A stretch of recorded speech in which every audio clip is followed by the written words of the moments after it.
गावातल्या एकानं गैफास घेतला तेव्हापासनं लय हुशार झालंय गण्या. गावातल्या एकानं गैफास घेतला तेव्हापासनं लय हुशार झालंय गण्या. त्याला आत्महत्या समजायला लागली बहुतेक. वळणीले बांधेल कापड सुकव्याची दोरी कापून लपून ठेवली त्यानं. बहिणीसाठी वावरात बांधेल झोक्याची दोरी बी वावरातच गाडून ठेवली त्यानं. बापाच्या हाताले दोरी कधीच लागू नये म्हणून. आता रातभर पुरा झोपत बी नाही गण्या. अहो आता रातभर पुरा झोपत बी नाही गण्या. मुत्याच्या नावानं पाचदा उठतो. बाप जित्ता हाय का चेक करायले. बापाच्या अंगावरच हात टाकून निसतो आणि जरसा हात बाजूले झाला तर गण्या सेकंदात घामानं भिजतो. धास्ती खाल्ली आहे त्याच्या मनानं. गण्याच्या एकेका चड्डीच्या ठिगळावर आता दोन दोन भोकं पडलीत.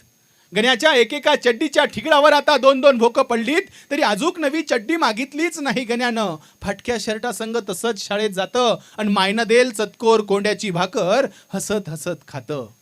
पुढल्या साली नंबर मार नवीन दप्तर घेऊन देईन हे आठवून मी गण्या बापासमोर दप्तराचं बोलत नाही. अणवानी पायात काच घुसले. बापानं पाहिलं तर नवीन चप्पल घ्यायला जाईन म्हणून गण्या लंगडत बी चालत नाही. असं वागायला लागलंय गण्या. कर्ज बाजारपणाची जिंदगी जगायला लागलंय गण्या. पण रसिक हो, पण दोस्त हो, माझ्या कवितेचं पान इथंच मिटत नाही. आणि कवितेतला गण्या फक्त शेतकऱ्याच्या घरी भेटत नाही. गण्या भेटत राहतो मरमर करणाऱ्या महिने धरणाऱ्या कामगाराच्या घरात.